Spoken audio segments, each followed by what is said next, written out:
Oh, love me tender, love me long. The Suns like to fuck with my feelings. And if I watch them anymore, I might lose my mind. Love me tender. Matthew, that was crazy. Somehow we gotta win. Yeah, that was my wedding song. Now it's ruined for forever. Thanks a lot, dude. You're welcome. And What's welcome, going on? everybody, to another edition of the Suns Jam Session podcast. My name is John, managing editor of Bright Side of the Sun. His name is Matthew, contributor on Bright Side of the Sun. And this is the Suns Jam Session podcast, the original post-game podcast on Planet Orange, who've been shooting the shit about the Suns since 2019. Appreciate you taking a little time out of your day to talk about this game that we had against the Los Angeles Clippers, which can be deceiving if you're somebody who did not watch the game and you rely on this podcast to understand what's going on and how the game occurred and what the message and the journey is behind the box score. You've come to the right place, because that final box score isn't what this journey was tonight. We were live on playback.tv. If you haven't had a chance to, check out the Bright Side of the Sun playback channel. It's something that Matthew and I go on and we watch games right there with you, the fellow Jamsters, and just kind of absorb the game as it occurs, have some fun conversations about Matthew and his different things that he does. Starbucks, going to Starbucks visits. Carvel ice cream. Yep, it gets pretty crazy. It does. So we highly recommend you go. We have a link down in the description below. But again, it's an interesting game to talk about tonight, to say the very least, Matthew. So should we pop into this thing? Let's pop into it. Okay, I already opened. What do you think? You drinking diet sodas this late at night? It is 9:53, so I'll stick with my what? Nope, I have my Diet Dr. Pepper. My Diet Dr. Pepper. Just an interesting game tonight, man. So let's get this thing started.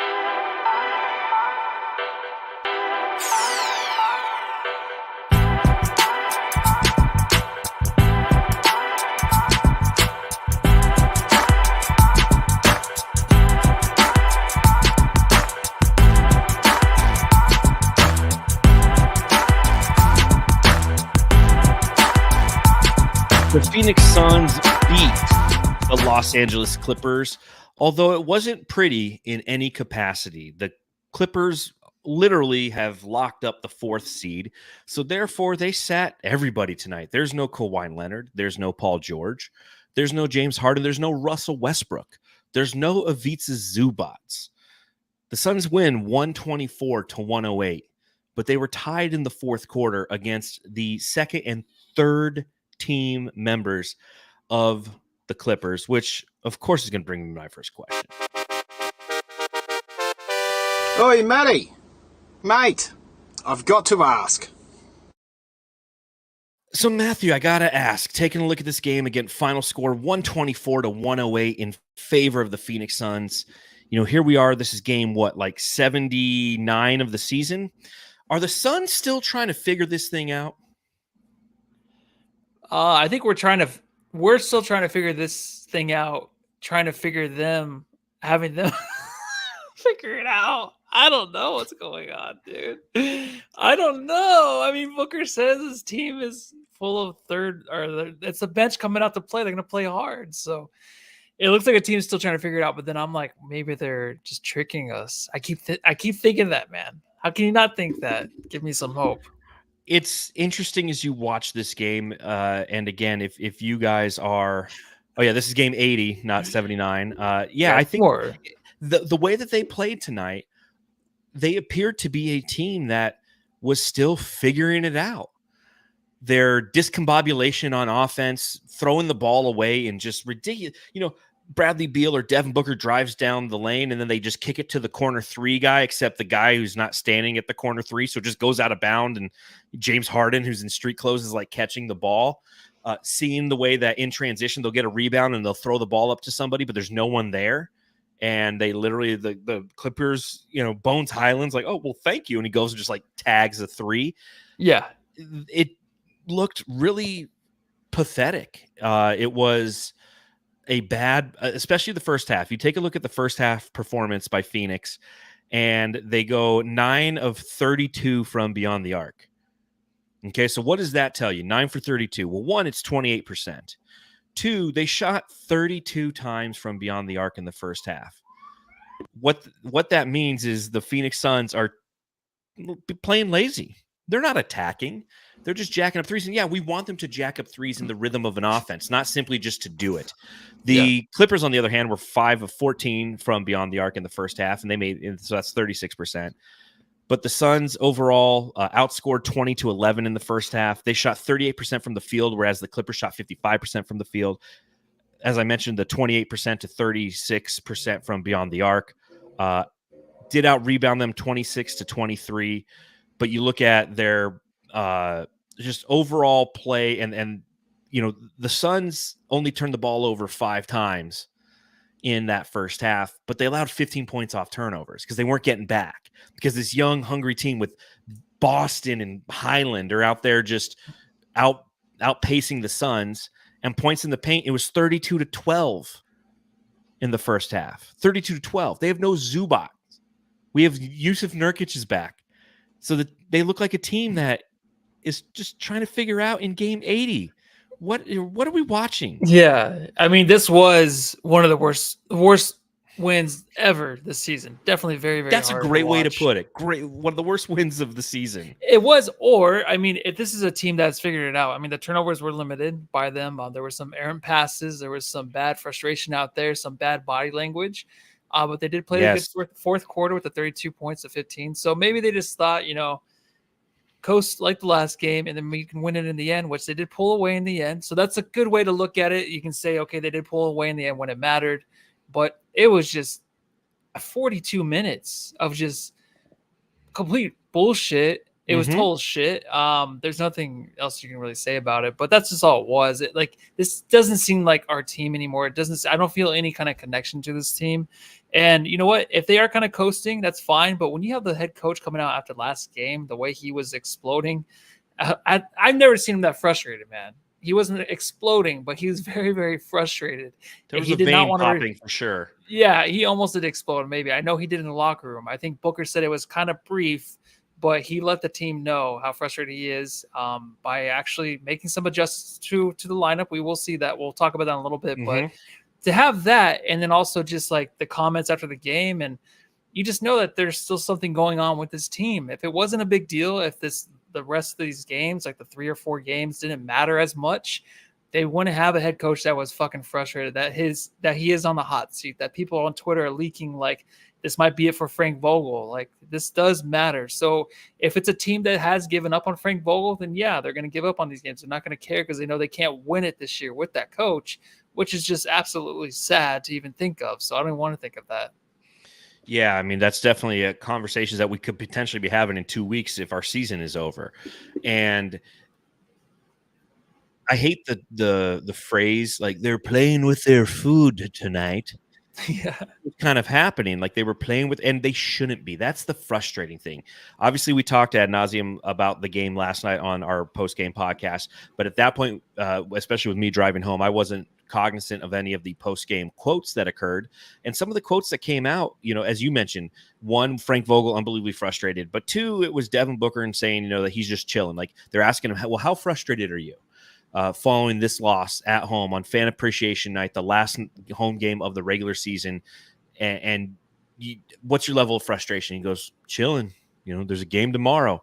And the challenge, yes, Freddie Miramone has it right in the chat. He says they've been chilling all season. That's the problem.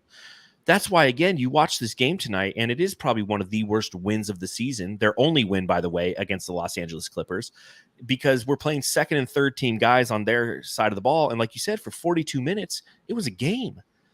It was a game because this team they're playing with their food, Matthew. They're just playing with their food.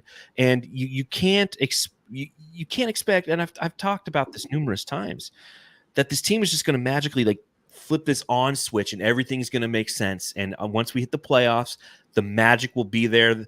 It's like going to Disneyland and there's a feeling you get in your stomach and everything changes. No, you develop good habits throughout the season that translate over to successful basketball. Throwing the ball out of bounds because a guy's not standing in the corner three in game 80 is not something a team with this talent level and the expectations that they had should be doing. That's some shit the Raptors, who are tanking, should be doing, not the Phoenix fucking Suns. So to go out there and still give a shit effort and allow this team, they came out. Booker said it in his post game interview with Amanda Pflugrad, and he's just like, they came out with high energy. Do you not know they're gonna fucking do that? I know. It happens all the time, right? It's inevitable. And I think the biggest mistake that the Suns have done this, or what they basically said this year in the post-game stuff with Bradley Beal, basically saying like, Vogel had to get into our ass for stuff like that, or to actually get going in games that seem like they don't matter. It's definitely frustrating to hear that. But the big thing for me, really, it's Book just saying the chilling thing, but I mentioned this during our playback time together, which was fun. It was a good time. I mentioned just him saying, the season, it doesn't matter. He mentioned that not in that same kind of quote, but it was basically the season doesn't matter as much. It matters in the playoffs. We all know we've done this in the playoffs. Are we done this in the season? And it doesn't matter entering the playoffs. So I understand that. And you did say like, I don't think the season matters.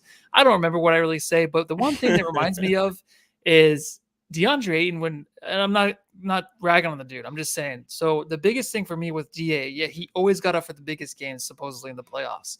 But the fact that he had to continue to work hard during the season to get to where we wanted him to get, he had to do that. He had to put in that work. So it's the same thing with the Suns team. They have to put in that work, whether or not these games matter, whether or not they locked up a seed or not. They have to fucking get into rhythm because they can't turn it on, like you said. They don't have the guys. They don't have the continuity that you want them to have by game 80. It's still not there. So it's a scary thing to go into the playoffs after seeing this game. Within the next two games, they have big games against the Kings and also the T-Wolves. But those two games will tell us a lot about this team heading into the playoffs. But then we keep saying that. We keep saying that this whole fucking season. And I think that a lot of the chemistry, because that's what we're essentially talking about, is chemistry and figuring it out. It was interesting. I was listening. Kellen Olson was on for Gambo, I think. He was with, on Burns and Gambo today. And one of the things that he was saying was how interesting it was, the different types of comments that were after the game last night. KD's kind of saying, well, the fans are looking to blame somebody. Is my camera twitching? A little bit. I'm trying to see like if there's kind of like a ghost or something. No, it's definitely, it's the connection I got here. Okay, yeah. If I go out, if I go out, I go out. But Katie's saying, the fans want somebody to blame, and we don't work that way. Booker's chilling. What's his nugget? Frank Vogel's pissed. Like, even their message coming out of the locker room isn't cohesive. So what are they saying in the locker room? Like, what's it like in there? And we were talking about this again during the playback, how different these guys are, right? You have Bradley Beal, who's like a family man. And when he's done with the game, he wants to go home and love his family. And then you have, Booker and Kevin Durant, who are just, passing the Dutchie upon the left-hand side as much as they want and can. So they're going out and living the nightlife. And we've seen Booker, well, you weren't with me that time, but Booker out at the Ambassador and things of that nature. So, I mean, they're out living that nightlife. So they're, from a level of care and things of that nature, it might not all necessarily be there.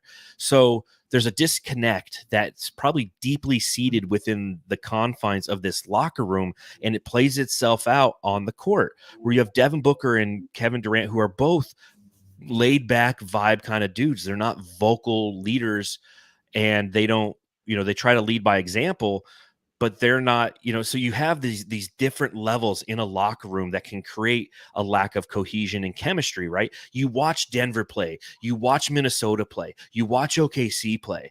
These are teams that have a common goal and play like they do, like they're all on the same page. And here we are in game 80 against second and third team Clippers, and this team looks like they're on complete. They're not on this, not just only on different pages. They're reading different books out there, and that's the challenge with this team as we prepare for the postseason. Is you can't think that all of a sudden everyone's like, okay, and now we're in the postseason. Let me open that book, and we're all right there, and everything that we do translates appropriately, and everything's going to be fine. It's not how it works. Whether you want to believe so or not, it's just not how it works.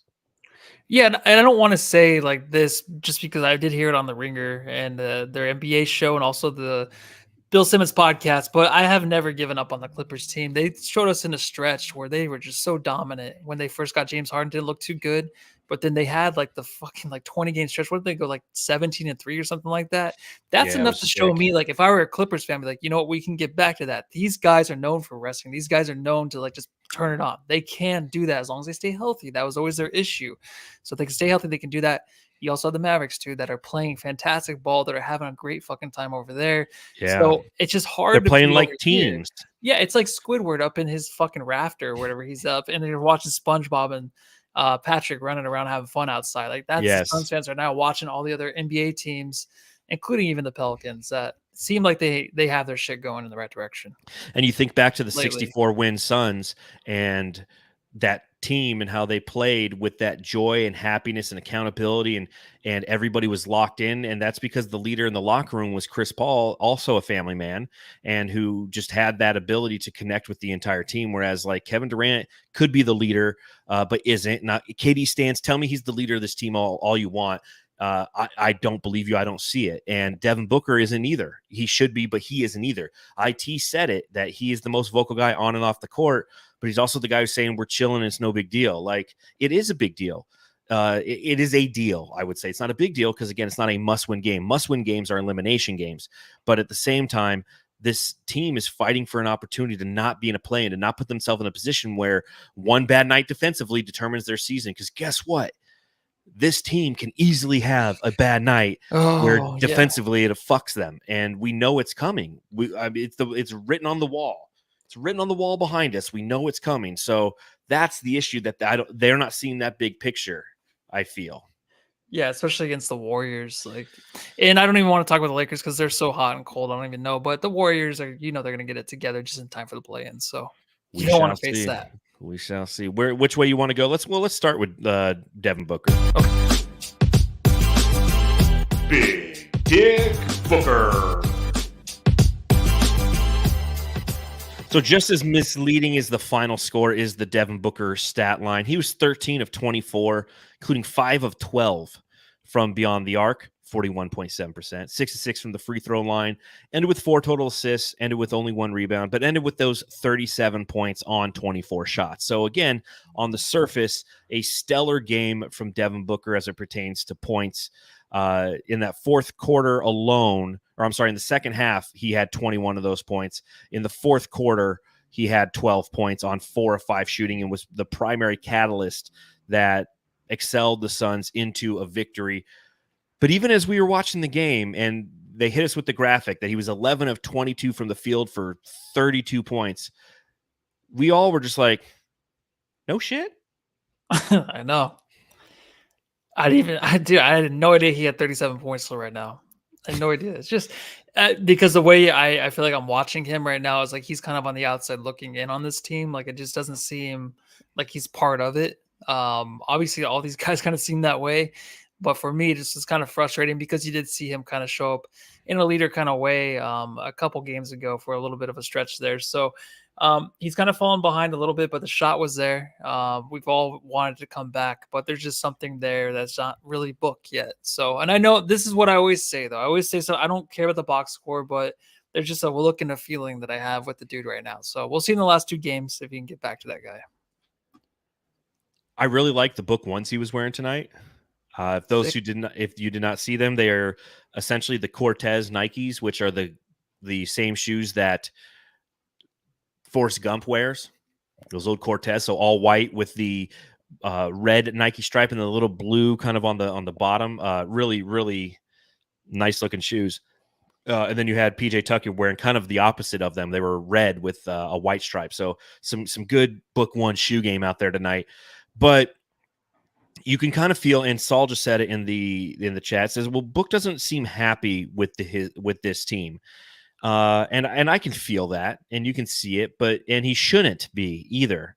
That's the other side of this, is he shouldn't be happy with the performance of this team tonight. And Amanda asked him in this post-game interview, it's like, well, how did you guys come out and redeem yourselves from last night? He's like, well, I don't know if we really redeemed ourselves. It was kind of a fight.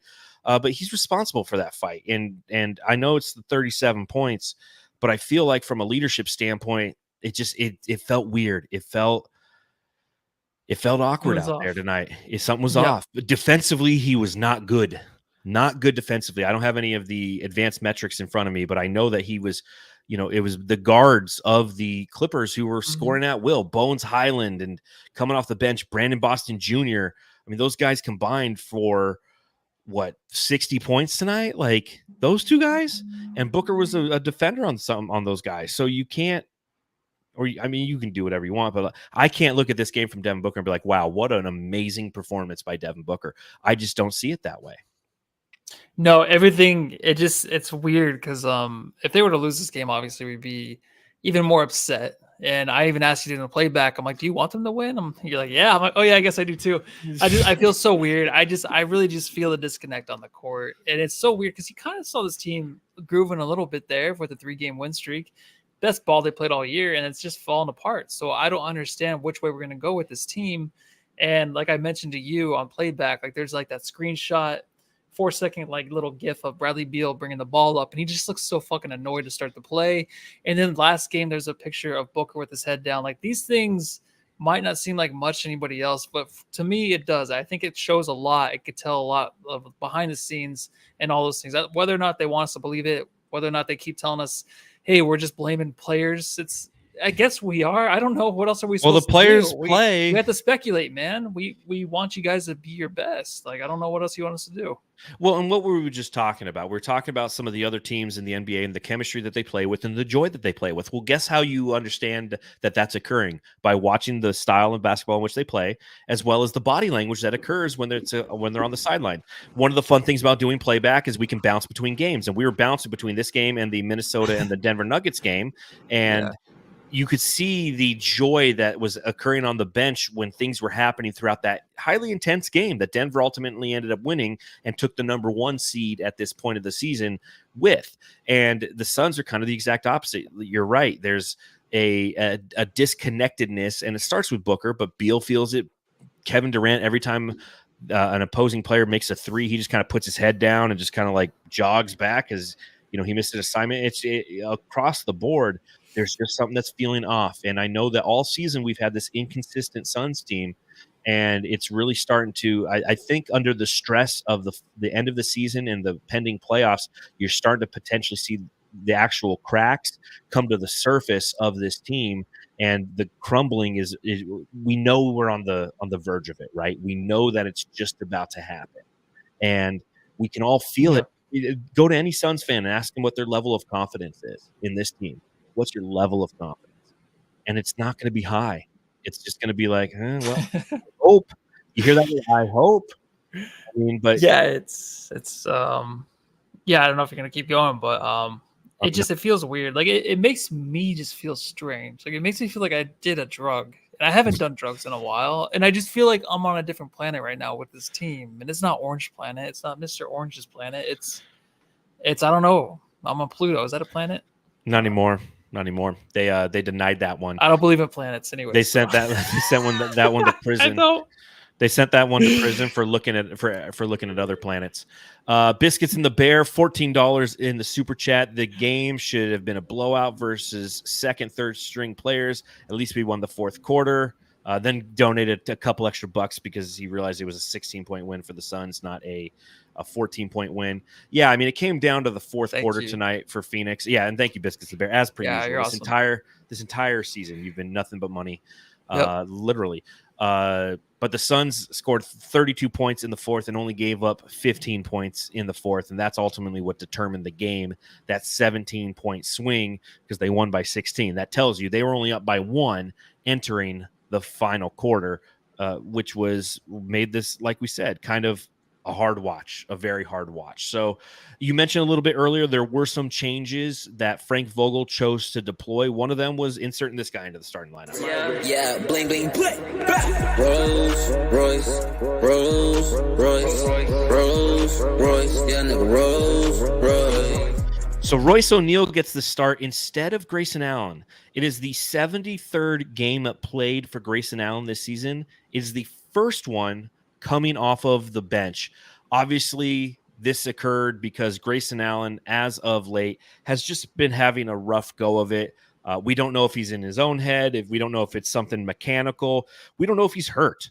To be quite frank. But you look at the past couple games for him, and not great performances from beyond the arc. If you go back, let's say 7 games, right?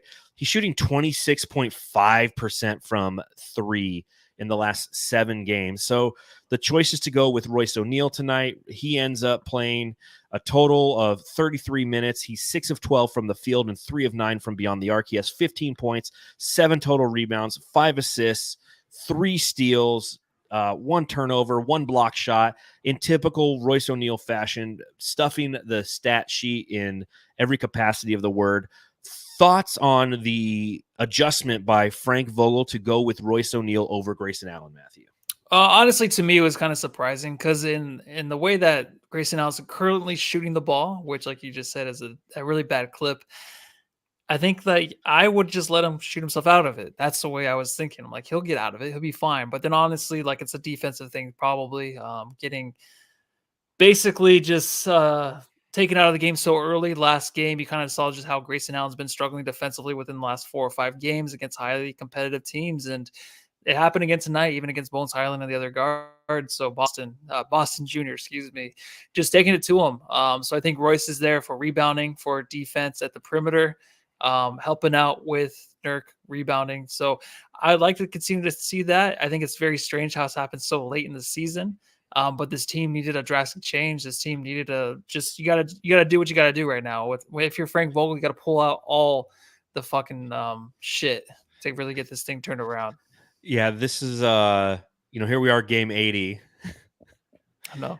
And we're still trying to find ourselves, right? I mean, we always are, right? I guess. Yes. And I talked about this a few podcasts ago. Like, I wouldn't be opposed to Royce ONeal starting because he provides a better defensive presence, and he proved that tonight at some points, not a ton, but he does and is a better defender for the Phoenix Suns. It gives him that better option. And Grayson Allen somewhat benefited from it. He was 2 of 5 from the field, and both of those were 3-pointers. So he ended with 6 points. He had a couple assists, couple rebounds, had a team high plus 18 coming off the bench. I think that was him. Yep. Jeez, drag racing down outside of Matthews. It's either drag racing or the cops that are always outside your place. But the change, it coincides with the change to not play Drew Eubanks at fucking all, which, again, I mentioned this on the podcast last night. It sucks that it's this late in the season that's finally occurring, but it was the right move because Drew Eubanks is just not consistent. And although he has the ability to have an explosive dunk here or there, the guy is lost and he's slow on defense. He gets beat a lot.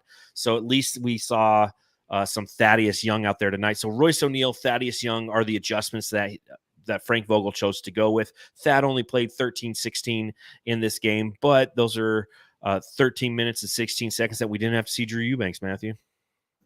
Yeah, and I think we're all very happy with that. But we saw the moments with Thad where he played some big minutes for us. Even tonight, he was noticeable. He had a really great pass too early on in the game. Running the fast break, took the ball all the way down to the painted area, went up in the air, hesitated a little bit, found the cutter.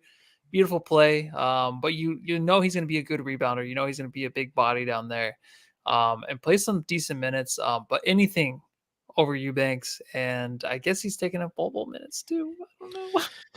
Yeah, what are your thoughts on that? John Tran asked in the chat, how do we feel about Bol being garbage time man again? So to me, obviously the biggest Bol fan. Love this season. I think on it, he had a chance. Bol did, but watching him the last few times where he just kind of, settled for mid-range jump shots like Kevin Durant shots, and just did nothing really much else, just playing the 13 minutes per game. I kind of struggled to favor him to be taking or to be playing minutes over even Thaddeus Young at this point heading into the playoffs, because I think he had his opportunity. I think he had really fucking great games for this team. He got the team back into a lot of games, helped them win victories. He helped them win games. But the thing is like he had his opportunity to really solidify himself as like the 7th or 8th guy off the bench. I just didn't see it in the last few outings. Unless he comes in the next 2 games and proves me wrong, I didn't really see it heading to the playoffs, so I'm not surprised. And it hurts to say that. It really does. Yeah, I'm with you. You take a look in his last 15 games, and he's had decent numbers, but his defensive impact is what's really, really hurt him, I feel. And he's now in that same class as like Josh Okogie. Like, remember Josh Okogie? Yeah, he's still on this team, but he's a garbage time player. Yeah. So as Frank Vogel tries to figure out minutes as we have 2 big games left before the playoffs, I don't think he knows what the fuck he's going to do relative to rotations. And that's what's scary, is we're this far in the season and he still doesn't know how to manage the pieces around him, because he has to make these changes because the guys that he's been trusting in, that he's been playing so long, Bol, Eubanks, he hasn't been getting consistency from them. And you're not necessarily going to get quote unquote consistency from second team players. That's why they're second team players. But at the same time, you need to have confidence that they can at least help you survive minutes. And they haven't been helping them survive minutes. That's the challenge that we've had with them. So, a lot of Bol minutes, if you go back, a lot of negative plus minus, and that has to do with lineups around him and things of that nature. But at the same time, it's unfortunate for the Phoenix Suns at this point in the season that they are trying to adjust the rotations because defensively, and that's where the challenge is for Bol. And I know that everybody loves the offense, and I see Michael Colby's like, Bol's awesome. Bullshit. Yeah, watch him on fucking defense, dude. Watch him. Everyone watches him on offense once they throw him the ball and he shoots a 3, everyone's like, oh, the light is bright. Watch him on defense. I'm just telling you. I want him to do well. It was way watch more, him on defense. Yeah, it's just because the competition was a little bit better, a little bit more difficult in the last few games for him, and it's just he plays himself out of the game, and that's what I didn't want to see. But then I saw it, and I'm like, damn, dude, because I want him to play. I think me too. He's that energy guy you need off the bench. But if he's not 10 points coming off the bench, like give me that all the time. And if he's but not, don't give up 15. He just defensively is bad, but even offensively, I didn't like what I saw. So. That's the Bol story. Doesn't matter what I think. Nurkic definition make them boys go crazy. Oh. So what's this guy? 19 rebounds. no Nurkic last night. And we felt it. And tonight he comes, he plays 30 minutes. He has 3 points, man. Just 3 points for Nurkic. Oh, but he had 19 rebounds and 10 assists. We were talking about it. So there was a game that we were playing on the playback TV while we were watching the game. And the game was describe each player in 2 words or less. Right. And so I started the game with you and I'm like, describe each player in 1 word or less. And I'd ask you a guy and you'd be like, you give me a 3-word answer. I'm like, okay, well, let's do 2 words or less. And then I asked you a player and you're like, misunderstood. I'm like, that's 1 word, Matthew. Like, Jesus, get the game right. Misunderstood. I'm just misunderstood. No one understands me or takes the time to understand me. But the 2 words that I was using for Yousef Nurkic is best player, consistent player. Like he has his challenges, Lord knows it. But man, like nights like tonight, he was our best distributor. He had 10 assists. Our next best distributor was Royce ONeal with 5 assists. Right, like. Yeah. It was just it was a Bosnian beast kind of night, man. Yeah, I mean, we do forget how good he is facilitating the ball. I mean, even last game, we might have just lost that game because he didn't play. We do struggle so much without him, and the players do admit it. I think that's the one thing they're honest about. And I think the 1 word I chose for him was stool, whichever way you want to take it. And I was just like, I love stool as in poop. I just automatically thought stool. So we're playing word association. Yeah, how awesome. And then what did I have for Kevin Durant? I said volume. Nurkic. Yeah, Kevin Durant, you said volume because he takes a lot of shots. Second on the team with total shots. And we'll talk about Katie here just very momentarily. But Yousef Nurkic was the only guy tonight who I felt was like, oh shit, I'm playing against Miles Plumlee. I'm gonna fucking just dominate the boards and then pass out to open shooters. He's the only guy who understood what his role was when they're playing against shit players. Everybody else like, hold on, I gotta guard this guy. Yeah, I thought because he's a second or third team guy, he just need to be guarded. So I'm just gonna let him run all day long to the lane. And then once they're like, oh shit, he's gonna run to the lane, all right, I'm gonna drop every time. And Bones Highland's like, okay, well, I'll just fucking shoot threes, man. Like it was like flabbergasting to watch how in tune members of the Phoenix Suns were with what their level of competition was going to be, except for Nurkilicious made them boys go crazy. And he didn't shoot, and I don't want him to shoot. Like, I don't want him to force the ball at the rim. The 1-for-1's perfect. Go over 1. I don't care. Yeah. We didn't mention that. He had 3 points. He was 1 of 1 from the field. 1 shot attempt for Nurk. Perfect. 21 shot attempts for Kevin Durant. Who the heck are you? I'm Kevin Durant. You know who I am. Y'all know who I am. Did anybody see a sniper? Did anybody see anything? I'm one of the best players to ever play the game. Listen, Jamsters, you're in the chat telling me it was Mason Plumlee. Mason Miles, who gives a shit? It's a Plumlee, okay? A flat face. I saw him at the game yesterday, and I was like, I looked at the profile of him standing there, and it's literally like forehead, nose, and chin are all at a 90-degree angle. Awesome. And he looks like a villain in dun dun dun dun dun dun dun dun dun dun dun GoldenEye, like the old GoldenEye on N64 graphics when you have to go play Jaws in like the pyramid. Like that's who Miles Plumlee looks like. Like if he was on the Suns, or Mason Plumlee, I'm sorry, Mason Plumlee, if he was on the Suns, that would be his drop. He'd be like, burn. He'd turn around him walking like, with his flat face. He'd just turn around. Like, and it's got the hands that are all like, pixeled out and such. But Kevin Durant, I like what Francisco says in the chat because I agree with this. KD looks tired and mad. Yeah, always. You know, I mean, he just looks tired and mad right now. He does look tired, and it's not like he looks tired. Like, oh, I can't wait for the playoffs. He just looks like I'm fucking tired, dude. Like, I don't know. There's nothing from him, man. I don't notice him. I don't know. I don't want to say anything, but also I wanted to bring up like how intimidating would it be when he sits in that fucking chair in the locker room and you're the first one to walk in to Kevin Durant to ask a question. Like he's just sitting there chilling, and you walk over next to him, waiting for everybody else to come. That would be scary. So. Yeah, well, I was talking to Trevor Booth from Clutch Points last night, and it was halftime, and the Suns obviously were getting boat raced, and he was kind of like, he's like, dude, like I want to ask Kevin Durant about his defense this year because he's had great defense, but I can't ask him tonight because he's clearly going to be pissed off. And to your point, Matthew, it's like you don't want to be the guy going up to Kevin Durant and like trying to, because he's like, I'm working on a story about his defense. I want to get his perspective on it, but he's going to be pissed. I'm like, Trevor, here's the answer, dude. Just go around and start asking all the media members what their thoughts are, and that's your story. It's like Dwayne Rankin says that Kevin Durant's defense is this. John Voida from Brightside says this.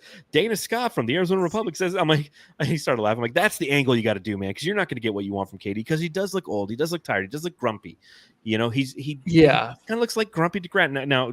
Grumpy Durant. Now he was 10 of 21 from the field, 2 of 9 from beyond the arc, and ended with 24 points, 9 total rebounds, 3 assists, 4 turnovers, 1 steal, couple block shots, a couple great block shots, but really took a long time for him to get going.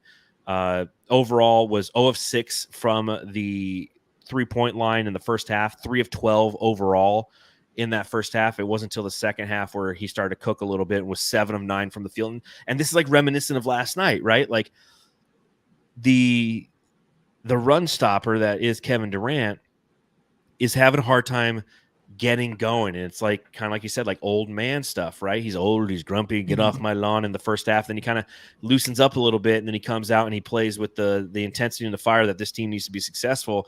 And he hit some big shots in the fourth quarter too, when the team was struggling to put the Clippers away. It was KD who hit a couple shots that ultimately started to get the juices flowing in himself and in the offense. In that fourth, he was 3 of 4 from the field and had 7 points. So he and Booker combined to go 7 of 9 from the field for 19 points of the Suns' 32. So that's why, you know, again, that's the story for Kevin Durant. 24 points. I'll take it all day long. But just, from a body language standpoint, that's what we're talking about. From a body language standpoint, he just looks kind of like he's the guy who I feel is like, I just want to get the playoffs. We need to get to the playoffs. I've been doing this for 16 fucking years. The only thing that matters to my legacy isn't regular season. It's the playoffs and how I perform there. Yeah. So we just got to get there. And I think that the rest of the team has adopted that mentality, and that's a dangerous mentality to possess. That's what we're talking about on playback, because the way Book was playing with Chris Paul here, he was all out every game. Even that 64 winning season, like he was just he had to fucking like tear someone's ass up, dude, every game. That's the way he was with Chris Paul. Now he is laid back. Now he's like KD in a way. I didn't think he was that easily influenced. I thought his game would actually, go up another level with KD, but obviously didn't really this year. But I think KD is more like the Tin Man in a way, where he's just kind of like oiling himself up in the first half, and then he gets going, right? He's skipping down, falling on the floor. He's off to see the wizard, the wonderful Wizard of Oz. Yeah, that's the straw guy. That's the scarecrow. But with Trevor, like with the defense, I think honestly, if he's grumpy and you bring up his defense and how good it's been, that would make him happy. It's like it's a question he'd probably really would love to answer. Well, I love how his defense has been throughout the season. I've mentioned that multiple times, but unless he has 45 points, the KD stands aren't happy anyways. Oh, geez. Oh, geez. Mama. I will say one thing. I was hanging out in LA tonight, okay, down there at the old crypto.com arena, but I couldn't go as myself, wearing my son's Jam Arizona license plate. That would get me punched in the face.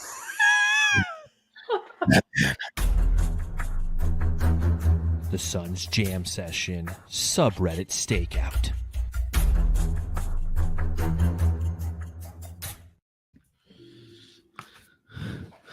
Matthew, where is she? Where is the dedication that this Suns team needs to play with, and the intensity and the grit? Oh, I guess you don't know, or you're on mute, or you don't give a shit. I don't know if you really ask. I'm always confused whether you're really talking to me or you're just talking to the I said Matthew. The subredditors. I did. I will say I just got up real quick to grab my mask, and my dog looked at me like, "What the fuck are you doing, dude?" Anyways, here is what they had to say in Los Angeles tonight, the city of angels. Nurkic is the only Sun earning a paycheck at the moment. If we beat the Buns with our bench, I'm finna nut. Finna. That's a funny instead of fitting. That was good, yeah. God, the Buns are such a punchable team. ONeal throwing up bricks and their bench acting like he's gonna drain them. Laugh my ass off. Suns are Buns. So they clearly have a nickname for the Suns with the Clipper fan base. They call them the soft Buns. Yeah, and I love it. Rhymes with it. Bill's face says that wasn't a foul last night. Keep coffee away from that dirty shit, Allen, please. I am a Suns fan. Please end this pathetic excuse for a super team once and for all. I hate this stupid fucking team. I'm praying for a Bones 50 burger at this point. I mean, so we have Suns fans going into their subreddits to end our season. Clippers subreddit. By the way, this guy's name is Pisto1 Pete, P-E-T. So Pisto, the number 1, P-E-E-T. Look him up on Reddit and give him shit for going into a Clipper subreddit and saying that. We got you, man. The Suns Jam Session is always watching for traitors, you Benedict Arnold piece of shit. I love watching KD and am completely indifferent about Beal, but Booker can get fucked all day. Indifferent about Beal. I like KD. I don't really care about Booker or Beal, but Booker can fuck himself all day. That's a good comment. Bones fucked up Booker too. How can you not love him? It was a Bones Highland love fest. Obviously, Bones 37 good points, a season high, was hunting for that 40 spot, taking a bunch of threes at the very end, but ended going 1 of 7 from the field in that final quarter. but he was overall on the night 15 of 29, 6 of 12 from beyond the arc, and he started 6 of 6, so he ended 0 of 6 from beyond the arc for those 37 points and 9 assists. I mean, everybody, it was just a skeet fest in the subreddit for the Clippers over Bones Highland, how he was performing. He had the one play where he went for the ball at the same time as Booker. Booker hit the ground. Get your bitch ass up off the ground. And then the last comment that we had was Kings fan here. Jesus, man. Like, get a life, everybody. I think Bones Highland is the best player in the NBA and will be using my MVP vote on him. Thanks. The Suns Jam Session subreddit stakeout.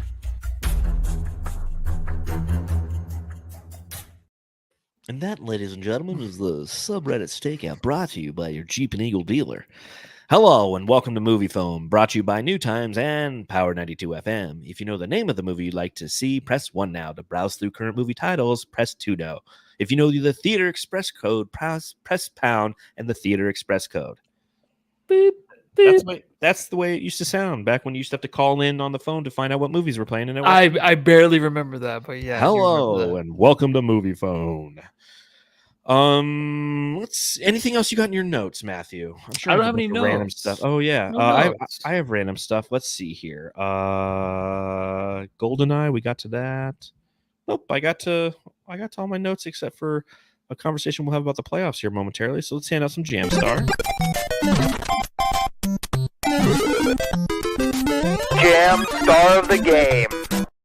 All right, Jamsters, a reminder: subscribe, rate, and review, or don't. But if you do, we will read your comments right here on the podcast. And we have some new comments from Clouds839. Gave us a 5-star review on Apple Podcasts. Says the best of the best. You want a good Suns podcast? Check these guys out. Void and Lissy are like the Rick and Morty of Suns podcasts. I love that. That's Me good. too. Thank you for That's that. awesome. Clouds839. Low-key hilarious show with really informed takes. The more you listen, their personalities become just as fresh and interesting as the analysis. Check out the drops they have for each player. Frankie Vogel needs to be a song on Spotify. Subreddit Stakeout is gold. They're really good at defining trends and the roles that make up this team, i.e. KD as the run stopper. If you watch the games, you'll see it a little bit differently. Easily the most entertaining Suns podcast. Long live Suns Jam. So thank you for that, Clouds839. That was awesome. We also have That was really good. We also have J Pelton Vegas says Jamstar podcast. This pod is the Jamstar of podcasts, Suns podcasts. Kermit is the bomb. Love the collab with Suns Geek after home game. So again, thank you, J Pelton Vegas. And we also have one from D Batars. I hope I got that right. It says best Suns cast. Even though your Christian Bale sounds more like former Minnesota Mayor Jesse the Body Ventura, I still love your guys' podcast. Yeah, I need to watch The Dark Knight again just to get the tone back, because I am turning into kind of like Jesse Ventura on this. Oh, are you losing it? I can't tell. I can't tell. I don't know. So who are you giving the Jam Star to in this one, Matthew? I'll give it to Booker. I'll give it to Booger as well. Oh, Devin Booker. Write that in the old notes here. excuse me, man. Yeah, that Came was out of nowhere. It's like you had no idea that we were even in the middle of a podcast. You know what? I might change it to Nurk, because I'm seeing some of the Jamsters saying I do like that. Saul says Jam Star equals Nurk. Voight ripping other teams' fans being in Clip subreddit. No That's irony, good. no, love it. I know. Yeah, well, I'm there on research. I'm not there. Yeah, saying it's part of end his my- job, man. I'm not saying end my team's season, please. K Cassidy 90 says need a Yeah. Nurk jersey. Francisco C says Jamstar was Bones, sadly. Freddie says Jamstar the game. Police for catching that orange Chester molester, Mr. Orange. Ouch. Katie, obviously, from David Ray. Interesting. Nurk for show Jamstar. Nurk from Seth. Book for Jamstar from Fumar El Oso. Nurk from C Bucks the Bar. Nurkic it is from Elmer Jam Star is no one from John Tran. Booker, obviously, from David Ray now.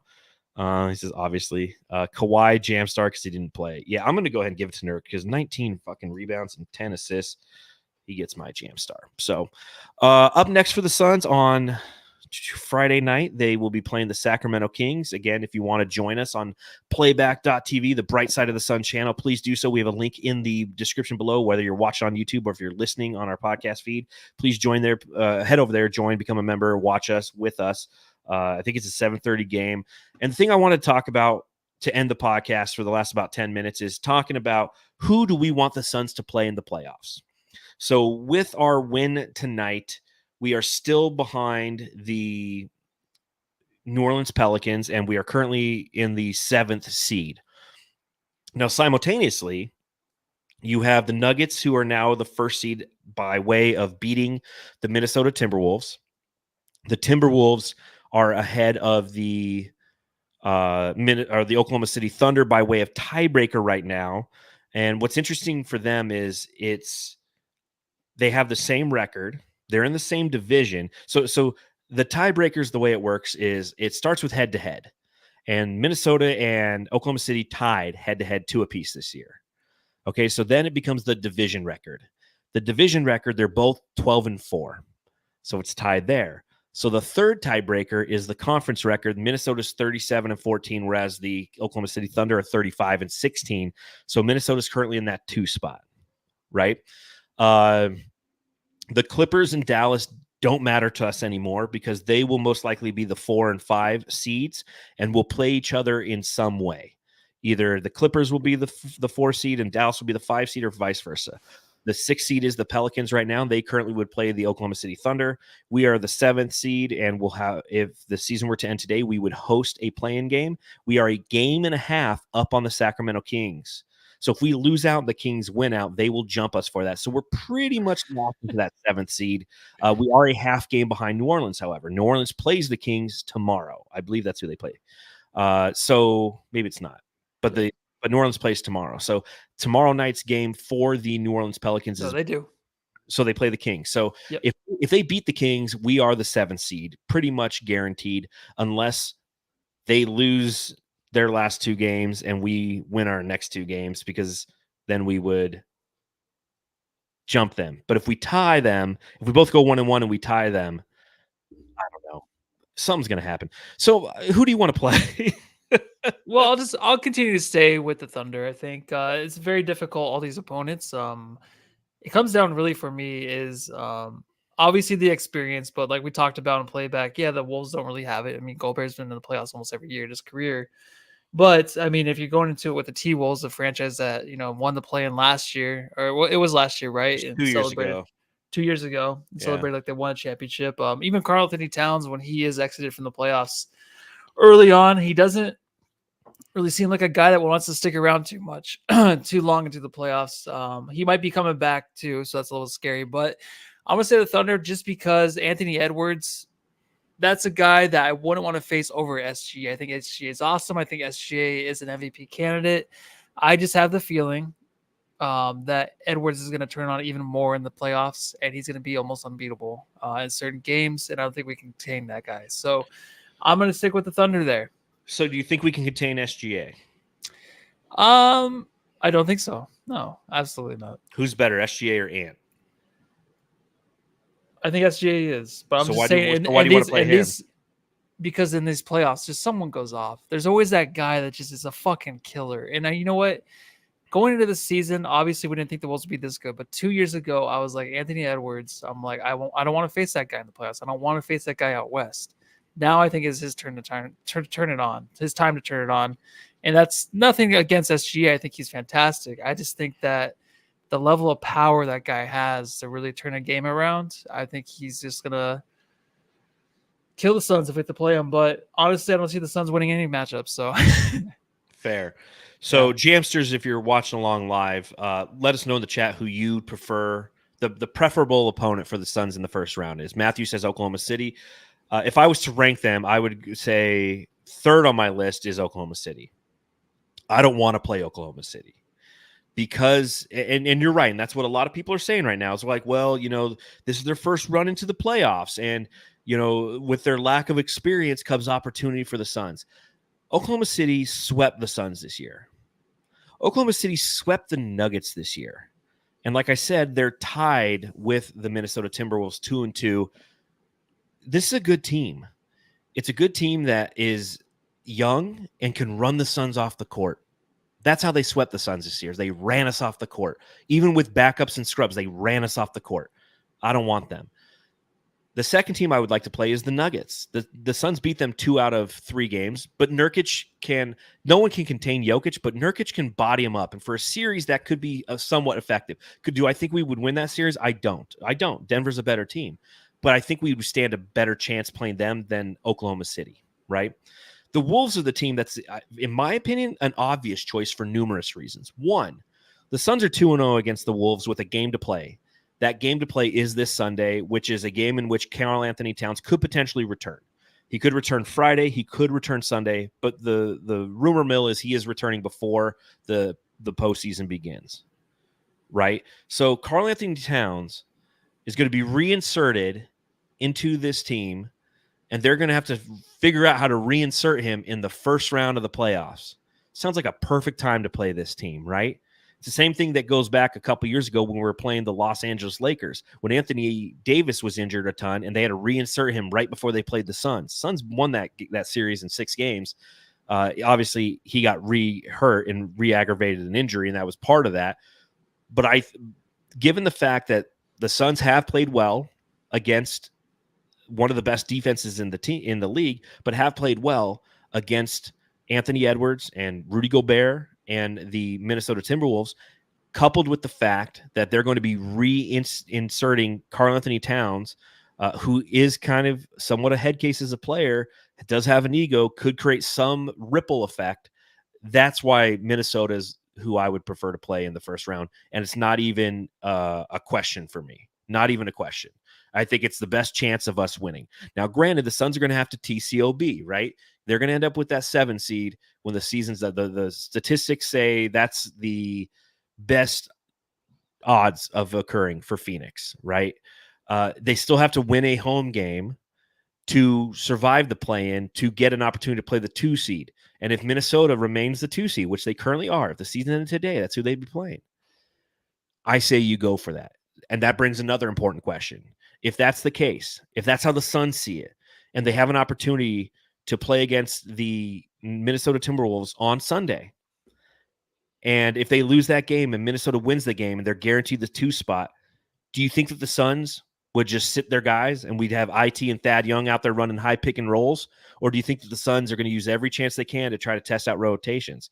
It's a question I don't expect you to answer right now, but it's something we have to think about and something we will be keeping our eyes on as the rest of this playoff picture comes together. But that's where I stand. I told everybody I would let you know after the 2 Clippers games where I think this team is and where I think I want them to play. That's where I end. Okay, yeah, I love all of that. I really do. The only thing is I don't like taking stuff away from this season. I really don't like the matchups and, losing to defeating the Wolves we did very convincingly. That's nice. I always try to paint a picture of how I see things playing out with different players and stuff. Yeah. So I really don't base my shit off of this regular season matchups. So that's why I kind of went the Thunder route, just because I can kind of see it going that way. But yeah, I don't know. I think that SGA is going to explode in this playoffs, man. He is tailor-made for playoff basketball. Tailor-made his game is, and I don't want it to be at the expense of the Suns. Because I can see we did not look good against OKC at any point during this season. You have to for me, I take some. You can't take necessarily all the results. We haven't looked good at all though. Until those 3 games. But we have. We looked good against Denver. Yeah. We look good against we have, but Minnesota. It doesn't play into the playoffs. It doesn't play into the playoffs. No, because it starts to become a different game, right? Yeah, it does. And I think SGA is gonna explode. He is. I just think Edwards is gonna be on the next tier, this playoff round. He's gonna be the next. And that's where I feel SGA will be. So that's where I feel SGA will be easily. Okay. That we could do a water bet on that one. It's who's going to average more. And I want the Thunder to go because that was my prediction. Western Conference Finals, I do, but I'm getting the feeling now that it's not going to work like I thought. No, they're going to be in the Western Conference Finals. They're going to play the Suns in the first round. They're going to beat them. Yeah, like I want. You're right. It's just going to be at the expense of your team, unfortunately. Yeah, I always go Oh see the gosh. Suns. So on that note, Jamsters, we're going to go ahead and get out of here. I think Matthew and I have been sitting down for like 5 hours now because we did do the playback TV. I've plugged it like 3 times. We do have an exciting announcement that we'll most likely be talking about on Friday, a new partnership that we have coming your way, something new and exciting for fans and some ticket offers and things of that nature. So make sure you tune into the podcast on Friday, wherever you consume the podcast, whether you watch along live or listen at a later time.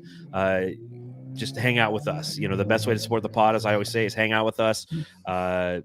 Like, subscribe, rate, review. You can follow me at Darth Voida on Twitter. You can read my writing at brightsideofthesun.com. You can follow Matthew at Mr. Orange. Oh, Jesus Christ. And what are people supposed to do, Matthew? Go home and love your family, please.